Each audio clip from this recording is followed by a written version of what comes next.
Welcome to our Poundcast, Brent. Ah, yes. Home sweet home. Um, we got a great show today with my old pal Ed Marzewski. Um, we'll get to him in a second, but before we jump right in with Ed, um, anything we Let got me to ju- talk about real I quick, just Brent? I just want I want you and everybody listening to know about this. There's this vegan jerky. It's called Louisville vegan jerky, and it is handbagged in the United States of America, and it's all vegan jerky, as the name implies. And there's different flavors, and you can check out their website, louisvilleveganfoods.com. But you can also get it at any store that you want. Well, not every store that you want, but a lot of stores such as Whole Foods, Whole Foods, Sprouts. Sprouts. I think Target has it. Yeah, if you've heard the Poundcast before, you know that our favorite jerky and our favorite snack is Louisville Vegan Jerky. And Louisville Vegan Foods is just a cool company. They've been sponsoring us for a while now, and they're a proud sponsor. And that's about it. I mean, I mean, that's about it. I I've mean, the only told you thing that many times about how these bags, when they show up in the mail, just the delight I feel, and my taste buds are just bubbling with flavor excitement every time I take a bite. and you can feel that delight as well if you want to order online and get it in the mail. You can go to louisvilleveganfoods.com. You can order there, and if you use the code word Poundcast, you get how many percent off? Do you know? 20? That's right, That's it's right. You did. 20. You know what? You did the I mean, math that's an correctly. unbelievable discount, Brent. Very good. You must have gotten high marks in math, Doug, because you are correct. And check 20%. this out. If you don't even like jerky, just buy some, support the Poundcast, and stocking stuffers, this Christmas is coming up. I think they also have chocolate there, so Yeah, check they that have out. they have got toppings. Toppins. They got Anyway, chocolate, they got toppings. They got all and they're putting out new flavors all the time. Buffalo dill. Come on. yeah, they got a lot of cool flavors. So Just check get it some out. just get some Louisville. bags. Check it out. Now, Louisville what Vegan else? Foods, LouisvilleVeganFoods.com. Use the code word Poundcast. You know how to do it. You know where Do to it. go. Have you done it before? Do it again. You know why you're here. You know why you're here. Also, a couple other things. If you want to support this show, follow us on Patreon. Patreon.com/Poundcast. What's that going to get you, Brent? It gets you extended episodes that are their own episode almost. Well, they're the length of their own episode.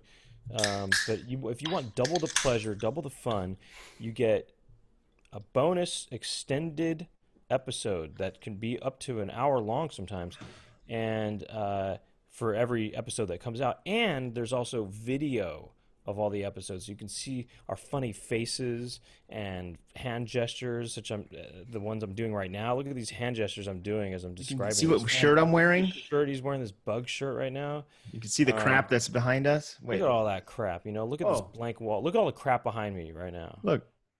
I walked outside. Now I got plant material on my shoulder. Look at that. That's wild So stuff. And you there get is. access. You'll get access. Sometimes we put bonus little fun things on there. I put the stems to the Poundcast remix, and I'm about to play the original. And we've had many Creative. hundreds, thousands of Patreon.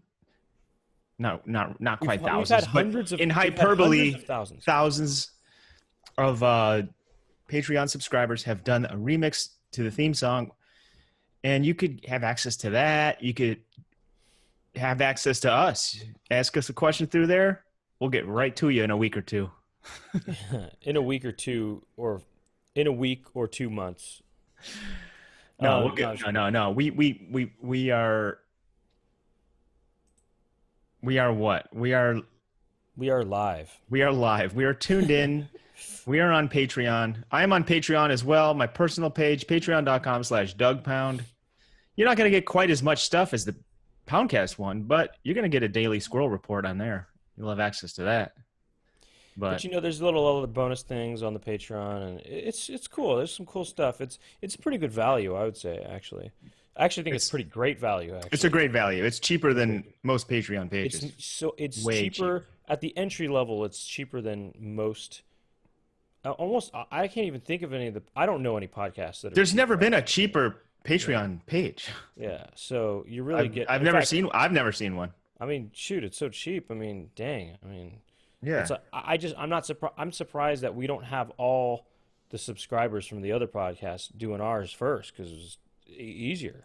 you can't beat the value. So, I mean, we stock them deep. We sell them cheap. You don't buy from us. You're crazy. Okay, so anything else? I think that's it. I mean, I guess I'll Check say out this. if you want to buy some merch from me, dougpound.bigcartel.com. You can get the Ask to Dad shirt, the world famous Ask to Dad shirt. It's a real conversation starter. And pins and crap. Hey, well, let's go. Let's get on with the show Let's here. get Edmar in here. I'm going to play the theme song while you get Edmar in the Zoom Please chat. do. All right, Please here we do. go. Welcome to the Poundcast. Welcome to the Poundcast. Welcome to the Poundcast. Welcome to the Poundcast. Welcome to the Poundcast. Welcome to the Poundcast. Welcome to the Poundcast. Welcome to the Poundcast.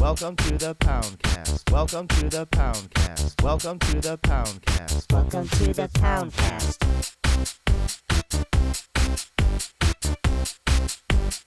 Welcome to the Poundcast.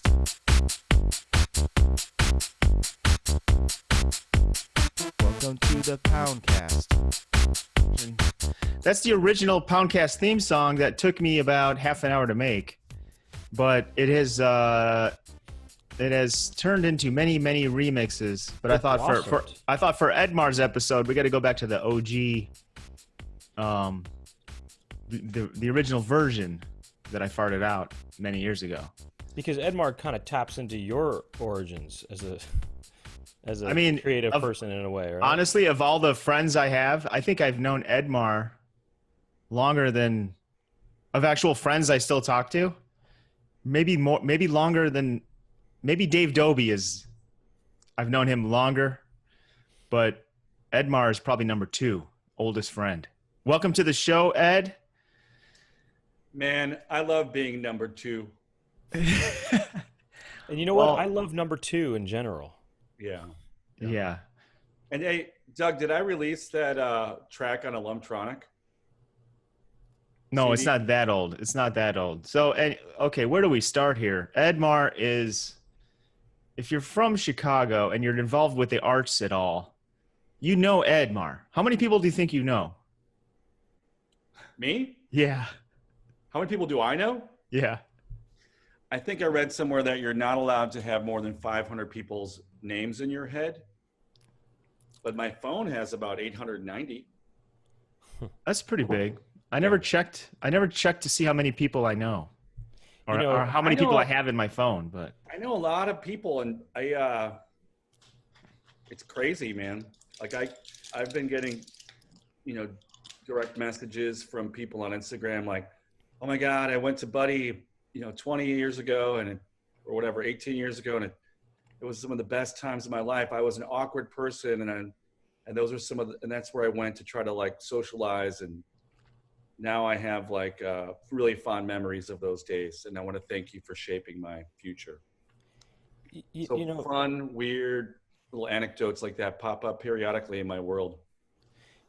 People's phones are people's new heads in a way. Yeah. They were kind of replace people's heads because people don't really know anything anymore. They just look stuff up on their phone. So in a way, that is your head now, the phone. And so therefore you've exceeded the expected name bank of your head. And, yeah. So congratulations. Brent, I'd have to agree with you, man. I mean, not only is the phone my new brain, but I don't know about you, but if you use your phone like I do, you don't even look at your email anymore on your computer, and you forget to email people back because you checked your phone, you read the message on your phone, and you're like, okay, I read that. You got to mark. I'm marking unread all the time, and that's a big problem with like Instagram, and I think Patreon. I don't know if you could like mark as unread. That's why some of these other apps with DMing need to be able to mark unread, because I can't give a thoughtful response sometimes. You know, I'm like, I have to like come back to that. That's why I'm marking unread on email. Actually, that reminds me. On Patreon, there's no mark unread on that, and so it's hard because we both look at it. And anyway, just putting that out there for anyone who is on that stuff might get lost sometimes there because we can't mark unreads for the other person to read. And yeah, feel free to ping me anytime I'm not getting back to you right away. Ping me. But anyway, let's get back to Edmar here, because ping Ed. Yeah, I mean, I was thinking about this. I never get a response when I go to Patreon and send you guys messages, but I think it's because I didn't sign up yet, and I regret that, because if there's one Patreon that you want to support in these dark ages right now, if you want to go to a Patreon that'll bring you relief in your mental kind of like space, provide joy, it would be the Poundcast Patreon. Well, thank you, Edmar. Edmar has been one of my biggest champions. So I thought you would be a great guest just because you're so fun to talk to and you do a million things. Brent, have you met Ed when we were in Chicago? Yeah, and you know, even from the little interaction I had with Edmar, he just seemed like a real man of the town, you know, or a man of the community. You know, you run all this stuff. You know, you have these different things just going. I don't know. It seems like you're just a busy. Let's go through that everybody knows, you know, and very outgoing too, very charismatic, very gregarious. That would be what I would call Ed. Ed is a mover and a shaker kind of guy who's doing a million things and a very inspiring person.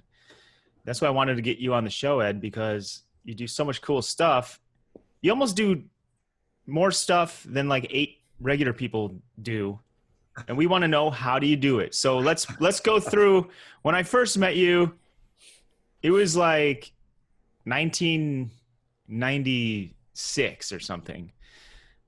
I think I was working at Kinko's, and you came in and you were like, you wanted posters made, or I don't know what you had. I just remember you had a poster and you were like protesting maybe Bill Clinton's.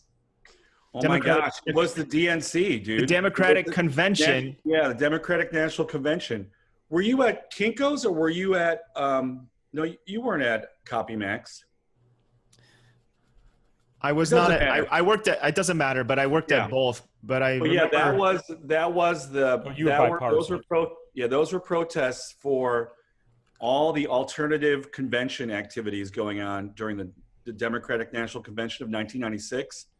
It was the first time that we were using the internet to organize people to come to Chicago. And we set up a website. It was the Counter Convention is what we helped organize, the Counter Convention. And we printed the maps and calendars of where all the protests were gonna go. That was the year when thousands of anarchists came to Chicago. And we had those parades that went down Milwaukee Street through Milwaukee Avenue through Wicker Park, and it went through Humboldt and Westtown, and there was those beautiful puppets. Remember those giant puppets? Anyways, I think so. Gave you the Bill Clinton with devil horns posters. Yeah. Because we organized the Festival of Life in Grant Park at the Petrillo Band Shell. Remember that? We booked 2 days at the Petrillo Band Shell, a giant outdoor band shell in the Grant Park on the lake where the bean is, the cloud gate is. And we lied and said Ice-T was coming. But bands like Fly Lutenbachers and Bobby Kahn, and all of our friends' bands played, and Ice-T never came. Yeah, I remember that. Yeah. Anyway, so that's, I think, where I met you. But before that, I used to see your magazine Lumpen laying around. So yeah, let's go back to the beginning. So right now you have many businesses, publications, a radio station, all kinds of stuff. Yeah. But where did that start? You had Lumpen Magazine. How did that start? So started Lumpen Times in college and University of Illinois, Champaign-Urbana. And back then I was like, I got dropped out of art school, started majoring in political science and history. We started a zine. You know, zines are stapled Xerox, sheets of paper that you fold and staple. And we made a zine and made like 500 copies at a Kinko's actually in Urbana. And we would have all those free hacked cards to give us free copies. Remember those? Anyways, yeah. The little credit card swipers, yeah. Yeah.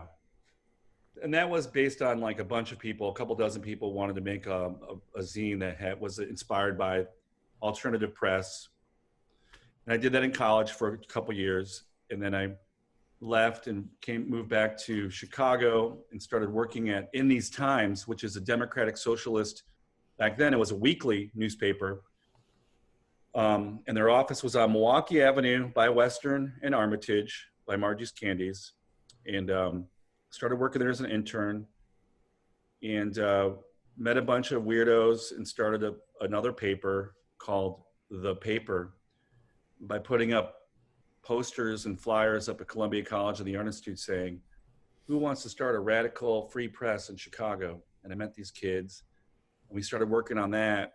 But after a while, we'd have these long meetings, consensus decision-making processes about what size the typography would be. And it was driving me nuts that we were fighting about 12-point versus 10 or 14-point using Times Roman font. Right. And it became so frustrating to me. I'm like, I can't do this anymore with these people. So I called my friend Chris. I'm like, yo, man, I got this house. I'm running this place down the block. It's the Lumpen House. It's like a semi-loft, 2-story house that was gutted. And like, I'm thinking about starting the Lumpen Times again, which was the zine we did in college.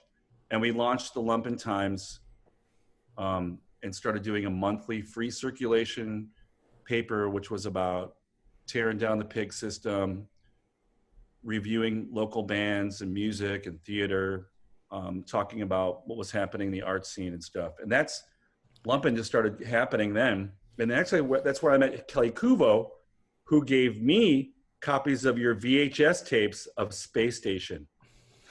And then she started doing a Lumpen television show on cable access. It would run Space Station as well as a bunch of other crazy short films on the local cable access TV. Space Station was my cable access show that I might put on Patreon one day, but it's too embarrassing. Space Station, really? This is what happens in my life all the time, Doug. Someone makes a thing, a movie, a film, a publication, or they say a great joke like Brent might do once in a while. And I look at these people and I go, what the hell? Who is this person? This is incredible. I need to know who this guy is. I want everybody to know who the hell this person is. And you are one of the first examples back in that early Lumpen time. I was like, this guy is a crazy fuck. This is hilarious. How old is this guy? Who is he? Where is he? And Kelly would explain who you are, where you are. Then eventually I met you because you moved to the neighborhood. And then of course, through just being in the hood back then, before the internet, your internet was the street. So you would travel along the real world internet on your bicycle or whatever and run into each other at the same street post where you were putting your flyer up for your show. And that was actually the chat room. I know that was, we could wax nostalgic about this all day because those were like some of the greatest times of my life. Yeah, just baby. Before the internet what it is now. I barely used the internet back then. Yeah. And it was just like walking down Milwaukee Avenue and running into your friends. And you would have a table set up on Milwaukee Avenue in later years. You guys would set up your picnic table on the street and just sit there all evening, remember? Oh, yeah. Yeah. But anyways, Brent, we used to set up like he said, we used to set up a picnic table in this super busy, like nightlife strip. That's right where we lived. And did you interview people? Well, we didn't really, not on, I should have recorded those we just hung out. It was just like hanging out and Oh. talking to random people walking down the street. It was just They would come fun. and sit with you guys. Yeah, Yeah, that was you my meet social people. media. Yeah. Yeah, That's cool. they would come and sit with us. That's very cool. Yeah, that was sounds fun. fun. That sounds like a lot of fun. Why don't we? You know, you can always take it back and do it again. I mean, you can't really do that right now, but when this is over, maybe you should start that up again. The picnic table on the street. Well, And you should do your live podcast from there. I mean, one of the hardest part of leaving Chicago was basically Edmar and the whole world he created for me. He created my whole huge, No. also small, tight-knit community, and Edmar brought it all together. So And I think Well- you're still doing that too, because. All right, Yeah, well, well, let's you go know- through the time. Let's go through the timeline a little bit after the magazine, because now people describe you as a serial entrepreneur. Yeah. I mean, it's really ridiculous. You know what's really fun now? I finally realized that I'm a performance capitalist. So I've been calling myself a successful failure for a long time because it was experiments like that, starting these magazines, getting our shared art spaces like Heaven and Buddy, that proximity to people in that neighborhood. I mean, the thing is, there was all this activity going on, so many creative people in the music scene, art scene, cultural scene, activist scene. And what our projects did was just brought people together, right? I mean, Buddy and Heaven were the same thing as a magazine to me, or a DVD compilation, or a festival, right? All those things were like, what really cool, weird fucking people do we know can get together and do these shows or have weird events or go out and protest. Remember, we protested the Real World when they came to Wicker Park, or we I saw the protested video them. of that. Yeah, but I was at that protest for the Real World. yeah. Now I mean, in hindsight, it's sort of like, who cares, you know? yeah. Like No, back exactly. then it was so like important. Like we were so uptight about like, I can't believe they're making a reality show and they're capitalizing on our like cool neighborhood to like put it on MTV. Yeah, because Oh, that- there was that like a time- genuine motivation behind that. I thought it was maybe more as a joke or something, but no, you It's a little bit of both. It was a lot of both. I mean, uh-huh. Yeah, it was What did you performance. not like about them shooting the Real World there? Well, a lot of people felt that would bring more attention to Wicker Park, and it was a rapidly gentrifying neighborhood. And essentially what was happening as rents go up, the artists and all the weirdos and freaks that live there, the miscreants, could no longer afford to live there. And when you kind of lose that proximity, you can't afford to hang and have a studio or a storefront space or whatever, you lose your ability to create work, right? Mhm. So it's the endless story of like artists, queers, people of color commingling in a neighborhood. They make it cool by accident. Entrepreneur assholes like me would open up like a coffee shop or a place where you can hang out, or a bar, right? And then it attracts more people. And then by the time Viacom comes to town, it's already pretty bad. It's already pretty expensive. And then it becomes a national spotlight on like, move to Chicago and live here, cool place like Real World. So that's what some people were upset about. But I think, at that time, I was really concerned that those people in the Real World cast were actually kidnapped by Viacom and were forced to be on TV. And it was our responsibility to liberate and free them and make sure Viacom and that evil media corp would not enslave any more human brains. well, I mean, that's come true now, because what that neighborhood is now is everything is gone except Urban Outfitters, Jimmy John's subs, and there's a Walgreens, and the only thing that's left is Heaven Gallery, where I used to live. That's the only, right? From that, Yep. it's the only like art. Interesting thing. Interesting and thing. And Quimby's bookstore. Oh, Quimby's is still there. Which is like, I should mention, Quimby's and Myopic Books were the two centers of activity for me and a bunch of our friends that worked on Lumpen. Those were like our headquarters where everyone would just hang out in these bookstores, meet other writers, artists, and weirdos. There would be experimental performances at Myopic. But yeah, I mean, it's pretty sad, when and it happens to everybody everywhere. Every neighborhood changes, of course. So, but yeah, that's that Wicker Park that you knew that we knew is of course no longer there, except for those two places. Can I ask a question about taking things even further back? The 60s? Well, what made you want to? What motivated you to want to create communities and connect to people? And were you really outgoing and connecting people in elementary school, or what? Or did you get this? Is this something you were influenced by your family, your parents? No, What did your parents do? Were your parents outgoing? How did you have such a strong personality to sort of do these things? I don't really know. I guess I could say or guess or put on like fake psychology pants and say that, my father died when I was very young and my mother never remarried. My mother had to take over her bar, which is what is a major part of my life story, in fact. So I was a bar baby, and we had a bar in Little Village in Chicago, which is west of Pilsen. And I would go there with my mother while she worked there till 2:00 in the morning, and I would hang out in the back apartment. And then, fall asleep, and she'd wake me up and we'd go back home for many years of my life until my brother was old enough to watch me. But, because my mother was working all the time, I had my brother and myself. I would make friends with whoever. I was basically on my own to just chill and hang out with friends. And I'd always hang out at their homes and meet their parents and try to charm their parents. I would try to get the Vazies family to feed me once a week by giving me kugelas. I would hang out, joke with Mr. Vazies, and then wait for his mom to ask me if I wanted to eat kugelas. What's kugelas? It's like a potato bacon like casserole thing, a Lithuanian dish. Okay. But I think it was that because I didn't have a big family, because I didn't have my mother and father at home, I spent a lot of time with other people. So that's the only thing I could suggest was what led me to be a talkative guy who would be able to be in different situations. Because mind you, I was navigating a world in a kind of like a degrading neighborhood, meeting old late-stage alcoholics and mid-stage alcoholics in the bar.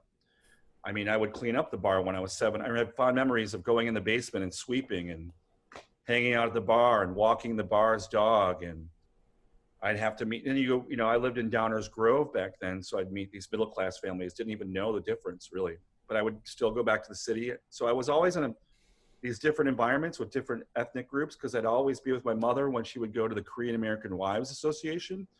And I learned very quickly that if I massaged these Korean ladies' shoulders, they would give me $5.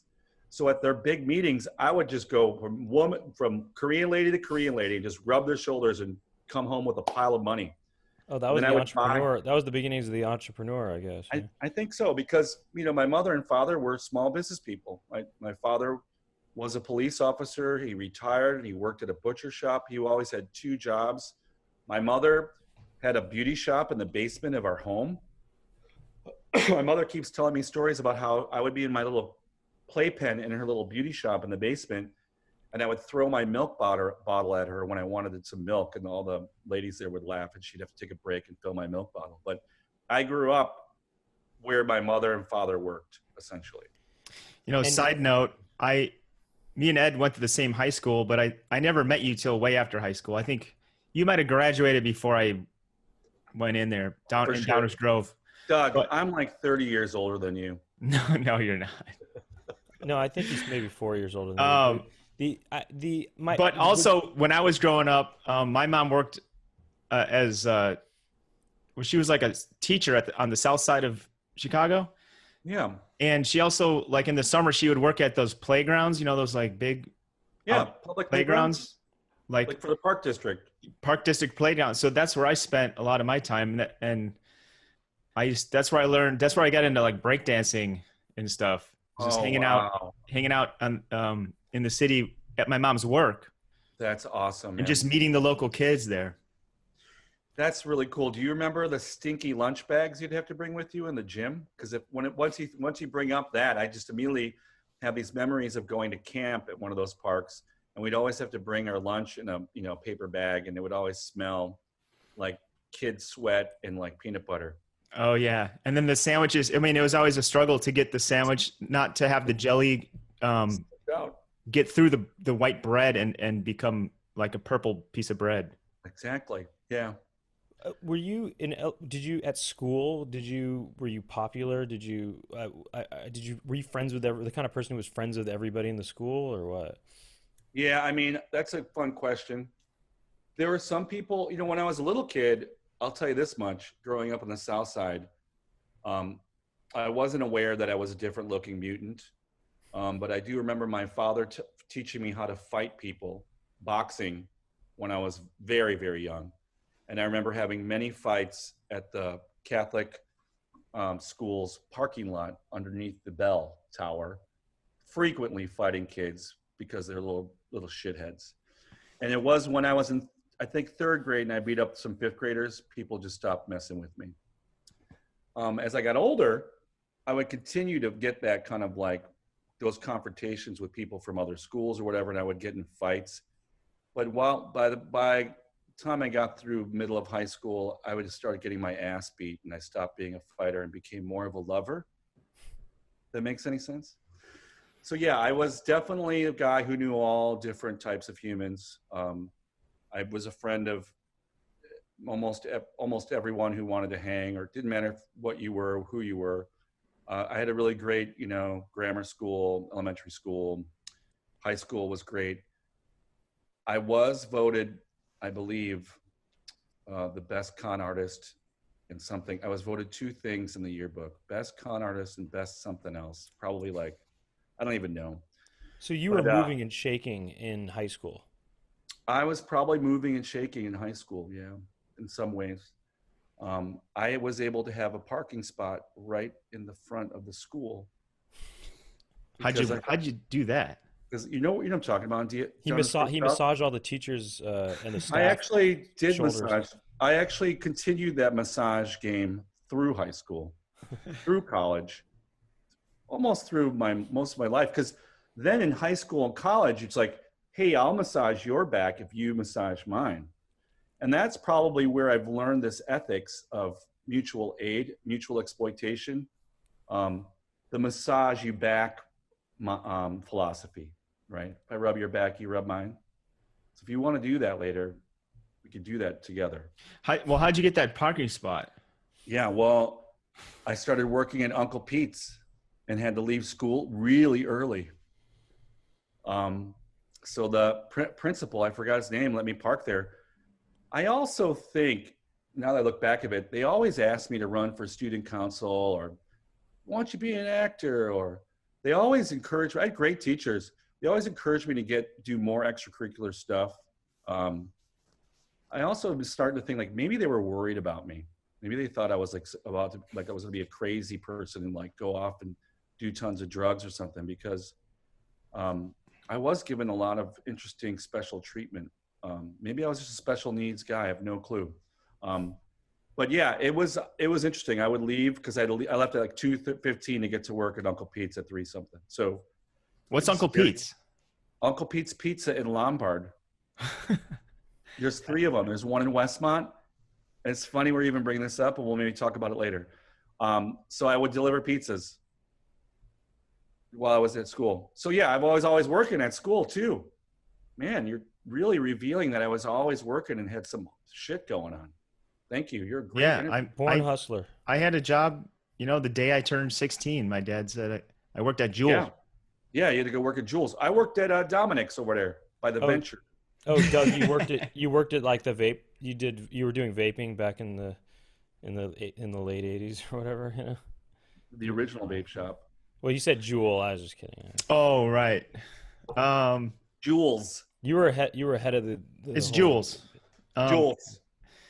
Anyway. Oh, it was a lot of vaping then. It was like different ones. Yeah, no, I'm just kidding. So Brent, yeah, I was definitely, I don't know what's going on. So, yeah. No, I think you explained it. Yeah. I think you do know. I think we all know. If you don't know, I know now. Yeah. So let's go through with what you got going on today. You got Lumpen is still going. You're still publishing Lumpen. That's right. In fact, the newest issue. Oh, maybe I should kick off the. You got to turn off your effects. I got to turn off that jam. I've been doing Lumpen now it depends on what you count as a year, right? But yeah, man, I just shit. I don't even know. I like 29 years. Yeah, 29 years of doing Lumpen in Chicago, and I can't find out where the thing is. Sorry about this. I Oh, can't just go- stand up and hold it in front of your chest. Oh, Stand yeah. up. Yeah. So this is the new edition here. This is the new post no bills, the protest posters issue of Lumpen. Basically, Lumpen's always come out for these last 29 years. Back in the 90s and turn of the century, it would come out every month. And then in the past 10, 15 years, it's like comes out once or twice, probably 2 or 3 times a year. But then we started other magazines like Proximity, Material, Select, Easy Listener, which was probably the most important magazine I've ever published in my life. But yeah. Easy Listener those were the days back. I mean, remember those parties you used to have? What Yeah, was man. the one? There was a party called like the Alien Sex Party. Yeah. And what was Alien mind control sex party. right? The Alien Mind Control Sex Party. And what happened at that party, Ed? It happened in a place called the Lab, in the kind of near West Side. 2 floors, 2 giant, like 8,000 square foot factory floors, maybe 10,000 square foot factory floors. On the first floor was like the living quarters, and there were different rooms. And if you went into one room, you would see a band's instruments on the wall and 2 people dressed up in alien masks who were naked. And then they started their performances by playing some keyboards and then just totally having intercourse with their instruments. And they had live sex. They did 2 sets of live sex, which were then broadcast upstairs in the giant party room, performance room with almost a 360-degree screens around you. And it was being mixed by OBT Visuals, which was Brian Rollman and Brian Dressel and Bello Verkhaus, who were basically one of the pioneers in rave VJs in Chicagoland and around the world. And then we would broadcast their video mixes of live sex along with other images.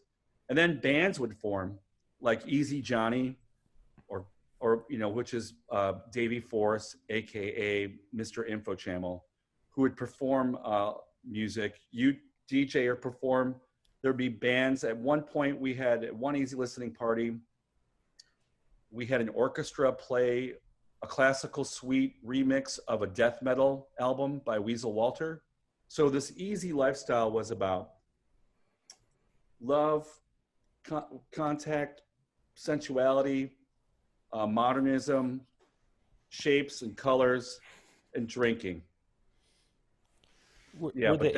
That mind control sex party was with Davey Foss's graphics, playing hypnotic, crazy shit to music was, and then interspersing it with live sex from the performance room below was memorable. The live sex was that they wouldn't do it with each other. It was just only with the instruments. They would do it with each other as well. I saw I remember seeing aliens having sex. Yeah, there's pictures party. of them. There's pictures of them in an edition of the Easy Listener. Anyway, that was an example of one of the parties. Parties, yeah. There was There's also always parties. There was also the Laptronica cage matches. The cage match laptop battles. Those are fun too.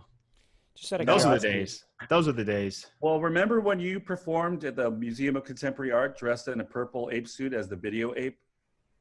Sheriff and the video ape? Yeah, how could I forget? Yeah.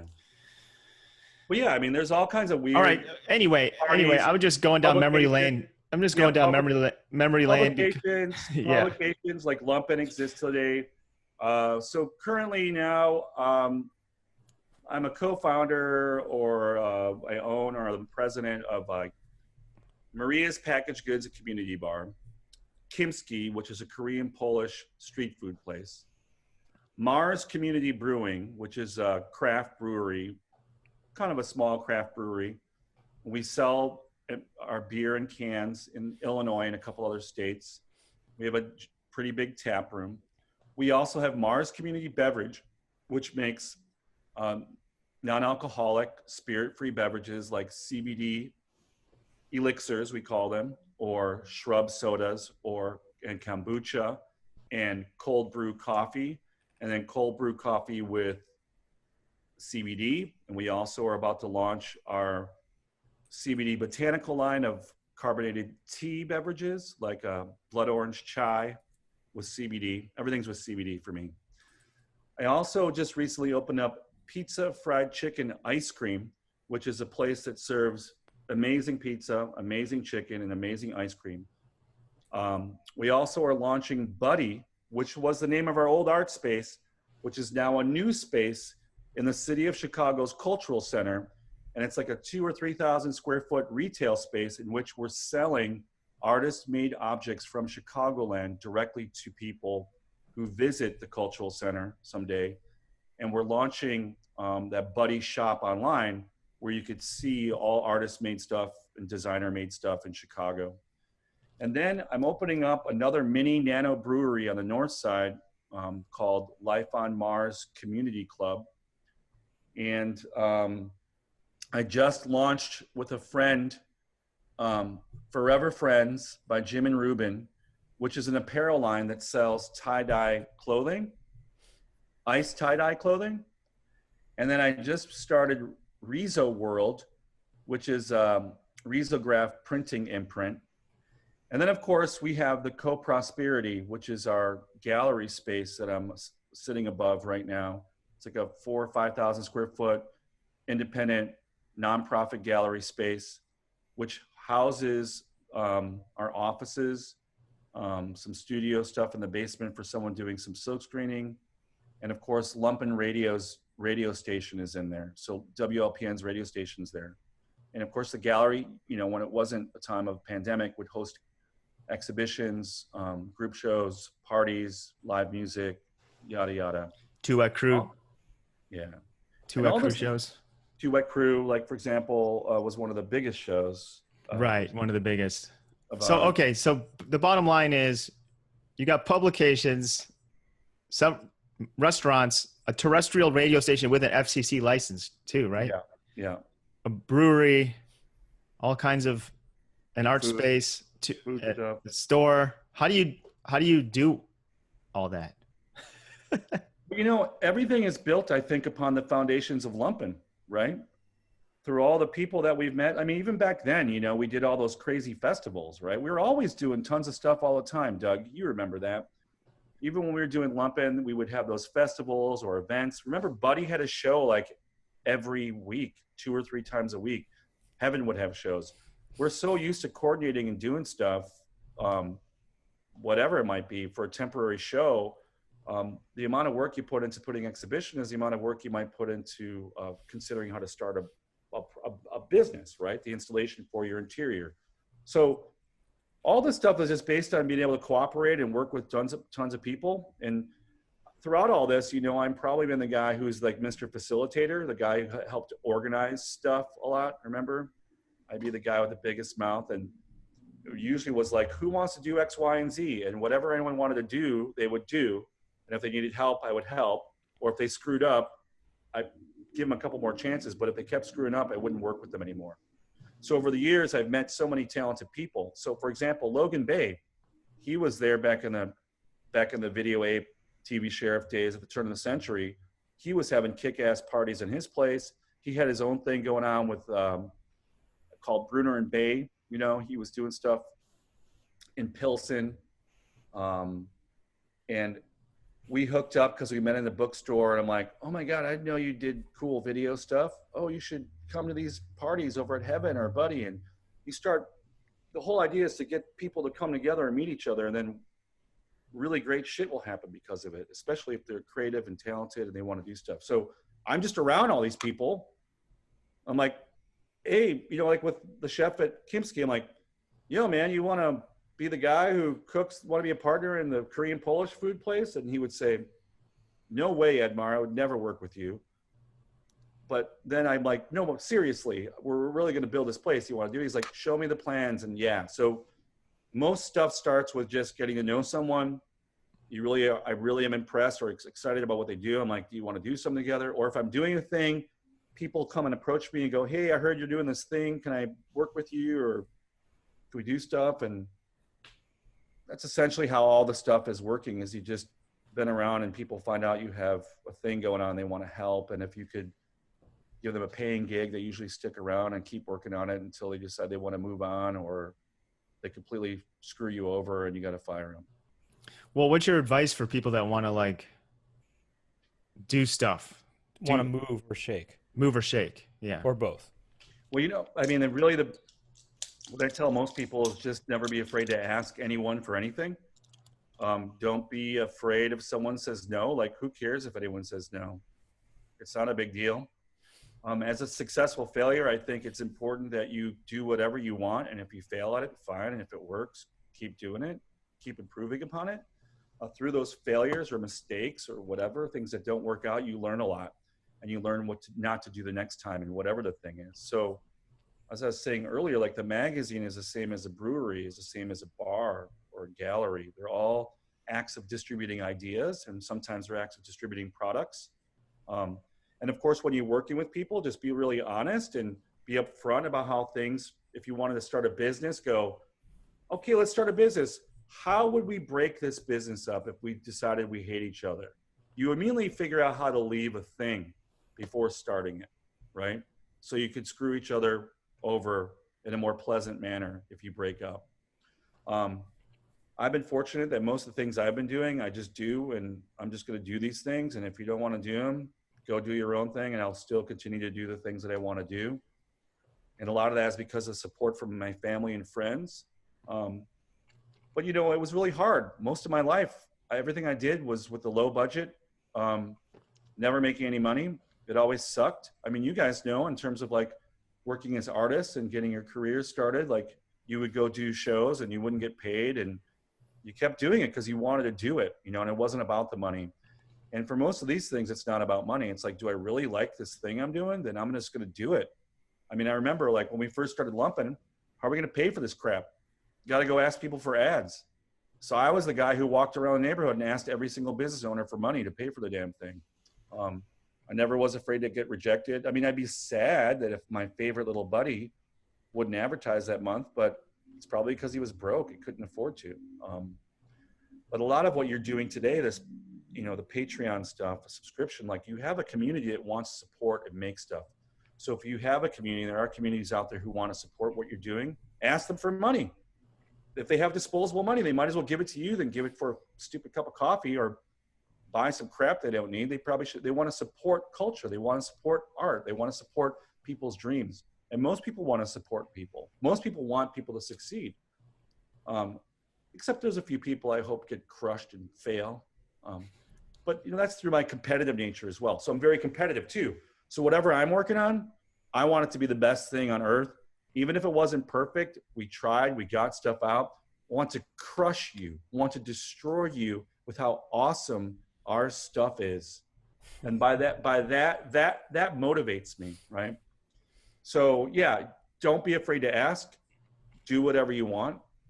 If it doesn't work, try something else, or get a collaborator, or create a platform for other people to use, or be open to helping others. I mean, one of the key things, of course, I'm always eager to help anyone with whatever platform I have.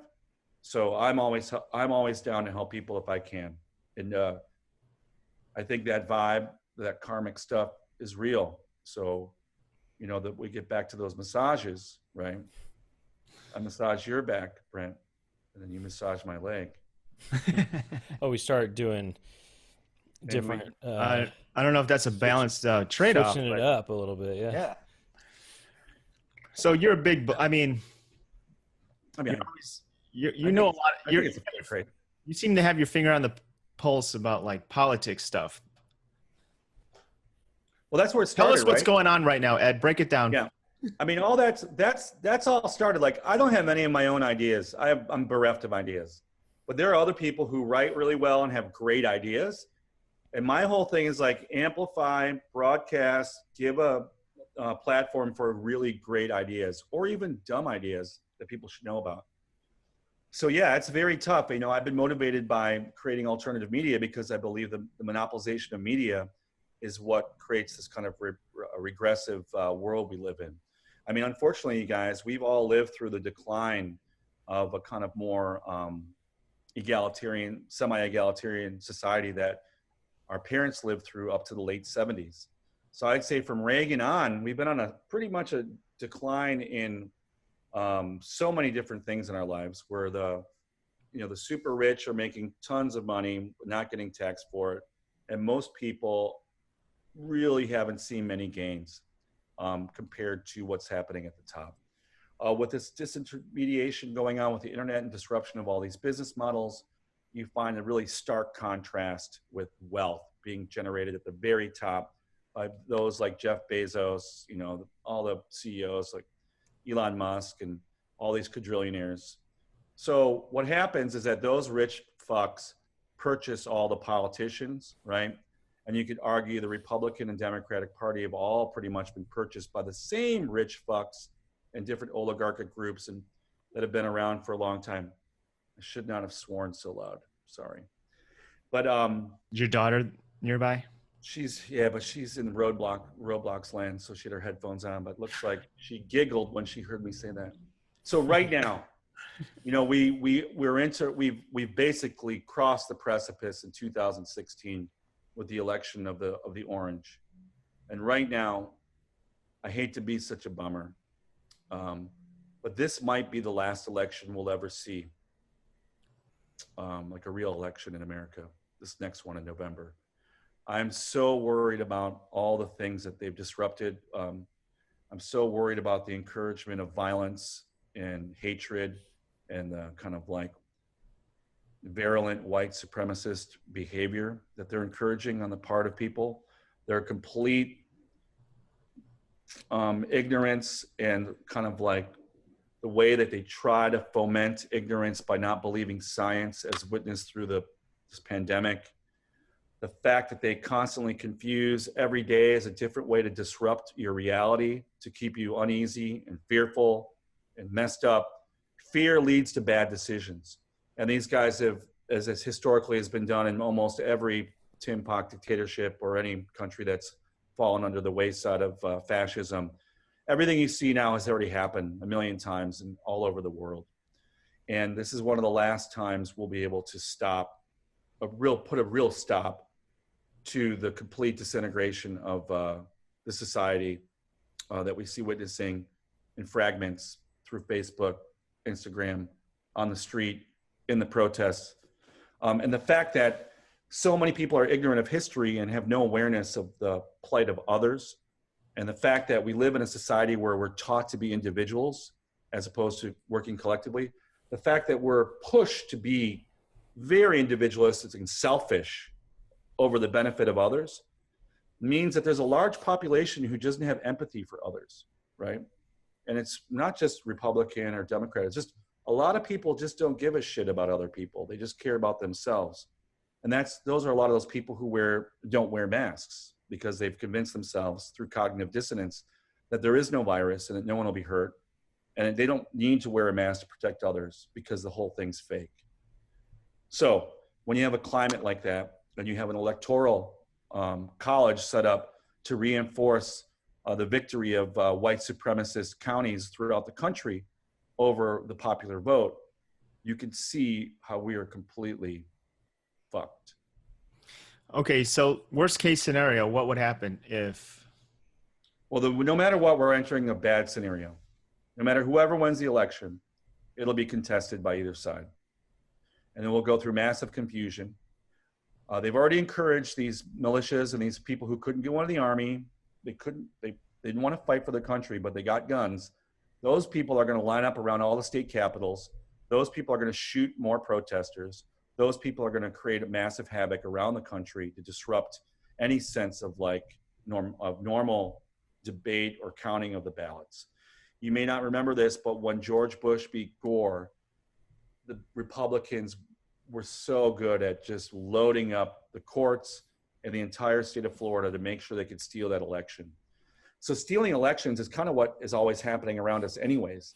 These people have been, this ballot fraud, there's all kinds of ways of like messing with the election. So it's already being done all the time, but now it's of course in 2016, and now it's 4 years later with a massive campaign of like disinformation and fear.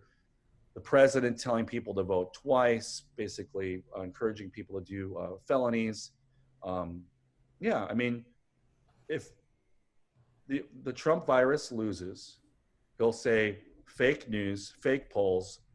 This is all a lie. The Democrats are stealing the election. And then random morons are going to mobilize and hurt people. The only way Biden can win is if he wins by 10 to 20 points in every goddamn state.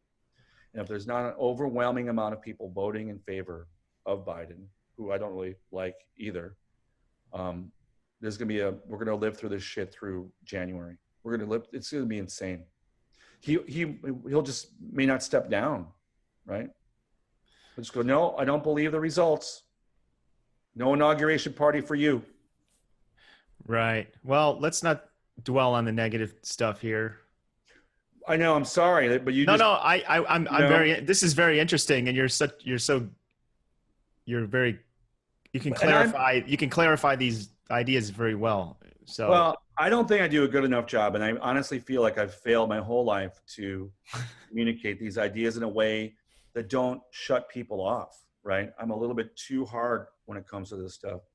So it's really difficult to communicate to people who don't really see it so seriously because their lives are fine. I mean, there's a pandemic, but they're alive, they have a gig. There's so much around you where you don't really notice this kind of like weird thing happening. And I could turn it off too, and I'm fine. Everything's cool. But it's very worrisome when like the Attorney General of the United States decides to call Portland and New York anarchists. What is it, anarchist municipalities? What the hell did he call them? I don't even know. He called them anarchist jurisdictions, which is essentially him saying you have no rights in these two states and in these two cities. So if you do anything wrong, you're going away forever. And it's hard to pay attention. It's hard to pay attention to every day they do something. It's just mind blowing. So what happens though is that they scare the shit out of people. And then people don't want to vote. They don't know if they should vote. How do I vote for mail if I can't be trusted? I don't want to go to the voting place because I don't have a mask or I don't want to get COVID. I mean, it's just it's all set up to be a disaster. But the good news is we've also lived through the most incredible movement in our lifetime. The Black Lives Matter, the protests this spring and summer for social justice, reaching such a wide range and diversity of people, is the most momentous thing of our lives. We look at the 60s and the protest era of the late 60s as being like this mythical era. I'm like, oh my God, they were so active. They did so much shit. That they were so awesome back then. And of course, they grew into this kind of boomer age, and this techno hippie capitalism consumed and destroyed their message and their entire direction. But what we just experienced is as big as what they experienced in the late 60s. The shit happening today, the movement for social justice is huge, enormous, because no one normally gives a shit about Black people. No one cares.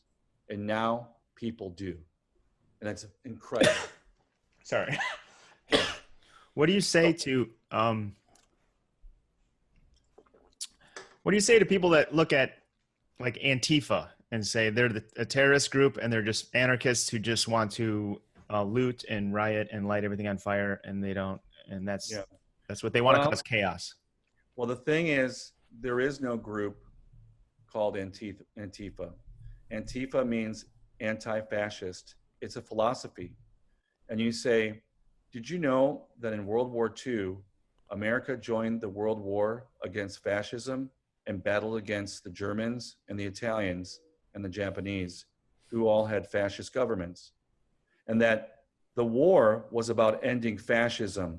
And in Germany, that fascism was responsible for murdering 6 million Jewish people. So people who are anti-fascist or call themselves concerned with Antifa are people who are in the tradition of fighting against oppressive political and philosophies that are meant to harm others.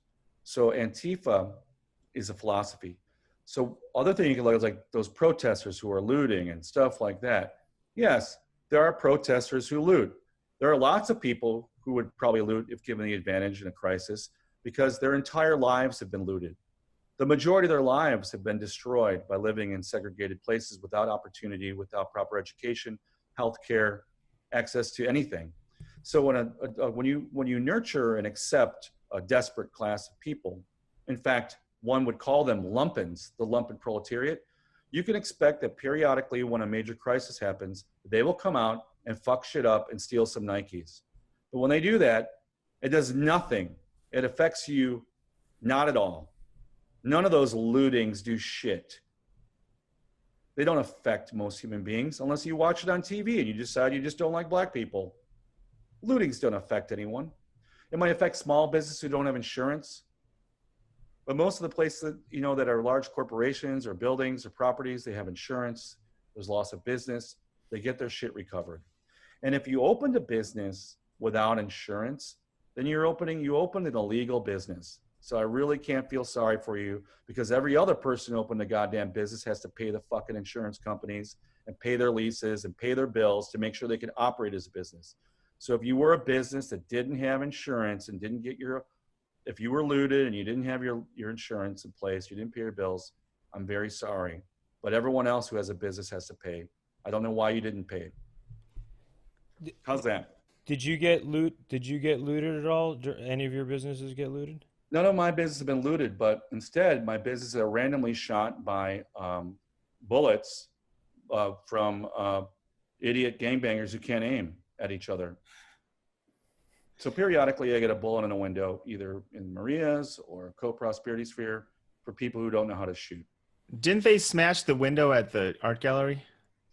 Well, the person who smashed the window at the art gallery smashed the window that had my installation that I did with Neon Mike. That is 4 neon signs that says, I can't breathe, I can't jog, I can't watch birds. They threw a fire hydrant cap at the window to knock out the neon sign.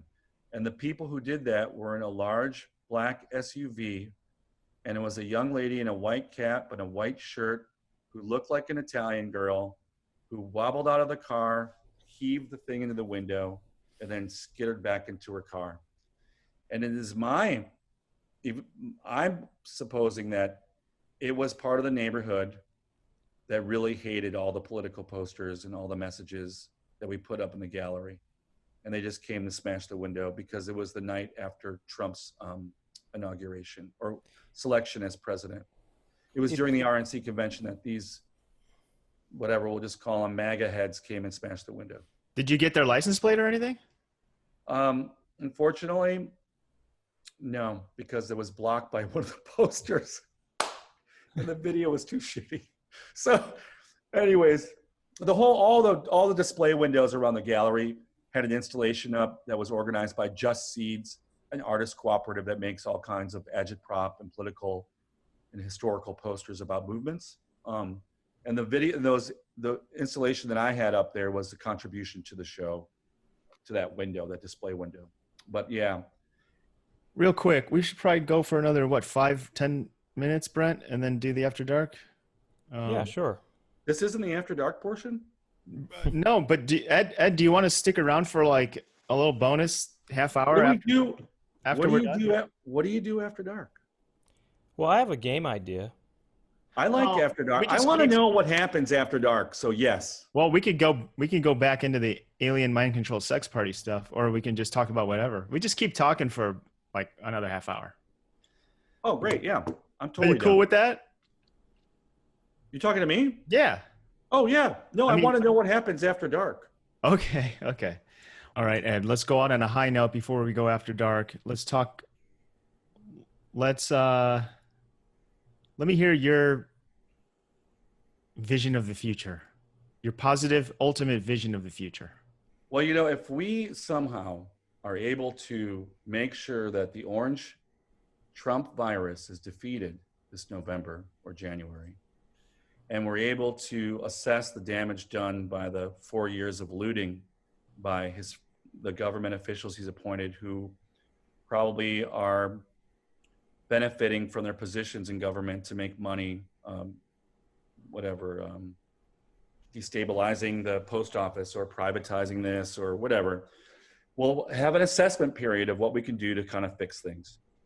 There might be a desire to just do the very simple things to fund all the crazy ideas like Medicaid for all and free education for college kids.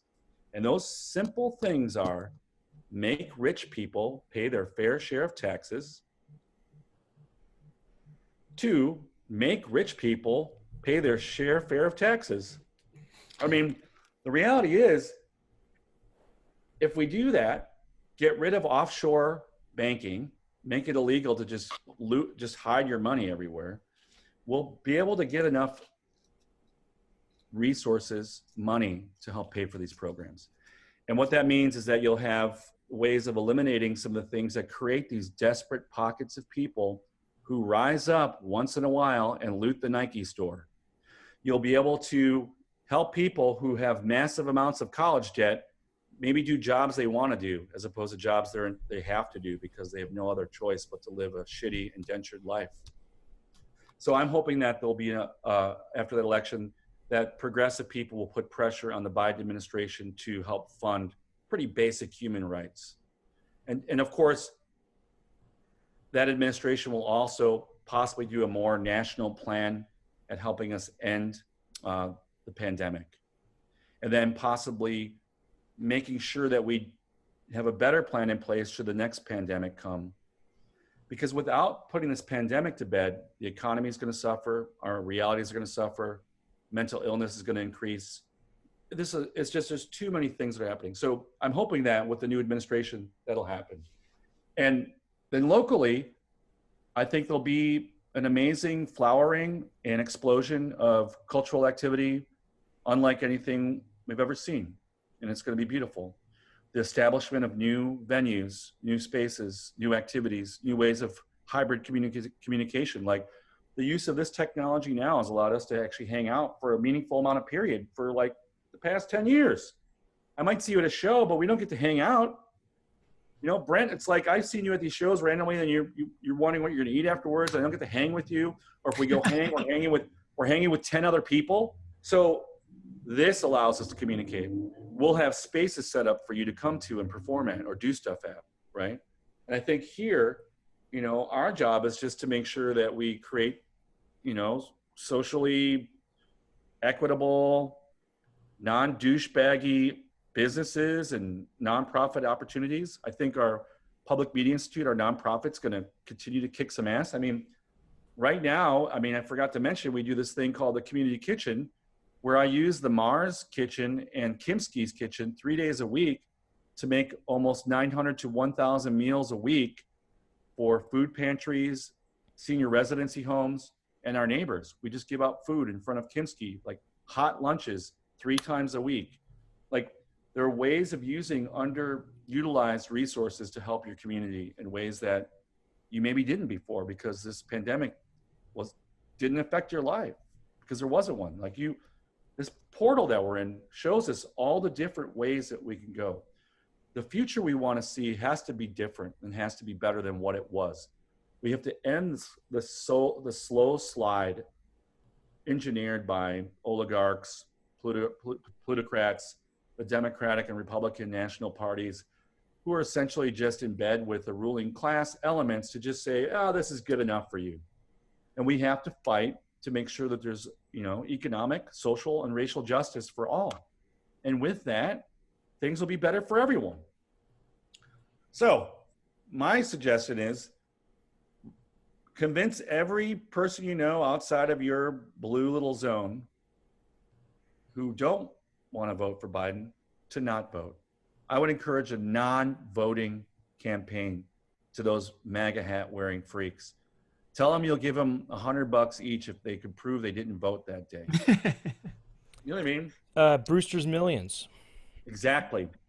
Dude, let's get a fundraiser going to give thousands, $100 per no vote. Pennsylvania, Florida, and Michigan. Have everyone sign up and prove that they didn't vote, and you'll give them $100 each.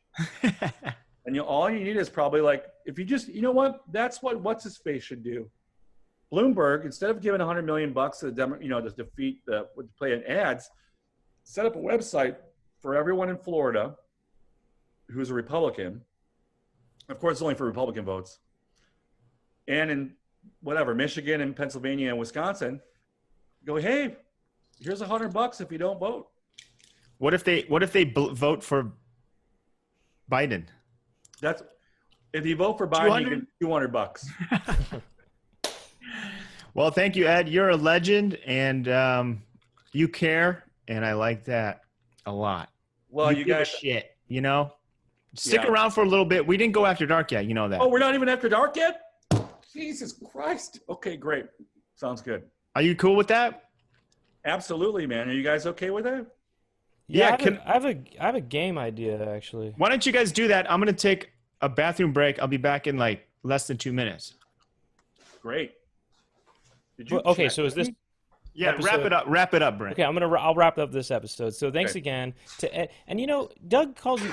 I'm actually confused. Doug, he calls you Edmar, Yeah. but your name's Ed Marzewski. I mean, how does it? Well, how's you it know, work? it's depending on how Polish you are, Brent. You're not very. Marszewski is the Polish pronunciation, and Marzewski is the American pronunciation. So Ed Marzewski got shortened to Edmar. Okay. You mean so your It's first your first syllable name was of- never just Edmar. No, Okay. they just call me Edmar. People call you Edmar. Got it. Yeah, Because when I was introduced to you, I was you thought it was Edmar Marzewski. Edmar. You were introduced to me as Edmar, and I thought that was your first name. And then I thought, but then I wasn't sure where the Mar was going. Was that part of the first name or the last name? But anyway, Now you know.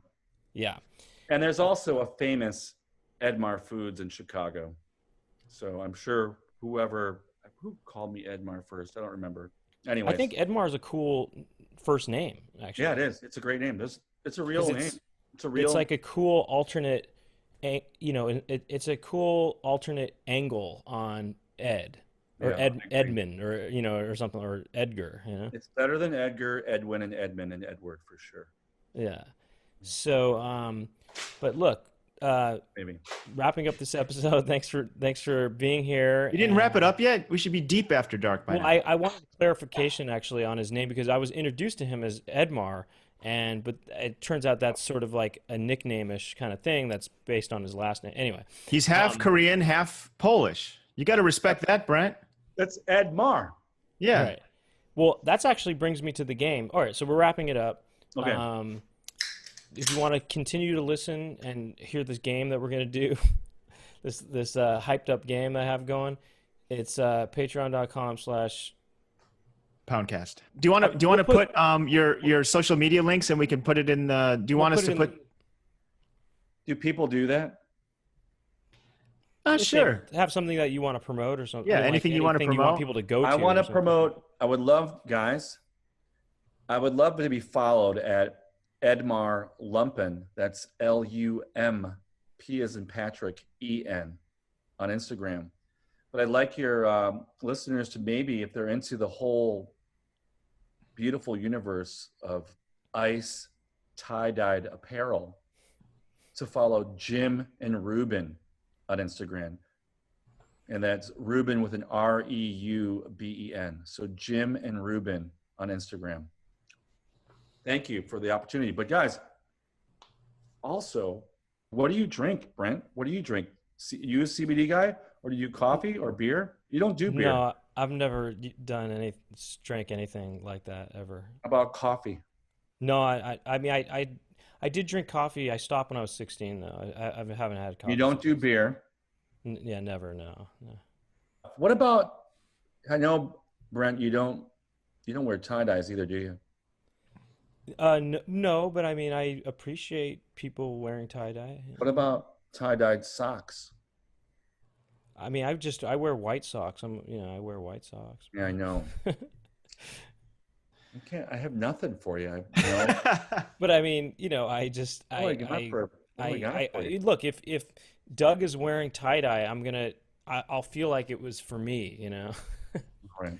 Doug, If would you you give wear it to Doug, if you give it to Doug on account of me, I'll wear it. I'll give him two. He'll wear yours. Yeah, wear Yeah, mine. right. And I'll then say today I'm wearing Brent's tie-dye shirt. yeah, I and got then him. Yeah, Okay, I get it. I like that. Well, guys, thank you for inviting me. It's great. I can't believe it. I'm on the show. I can't believe I'm on the Poundcast. And how can people listen to the Lumpen Radio online? They just go to lumpenradio.com or ask your digital servant and go play WLPN, and it should work. That's cool. That's Yeah. really cool. Yeah. That's My name is Doug DJ Doug Lukenhop. Pound. You know it. My name is Brent Weinbach, and thank you for listening.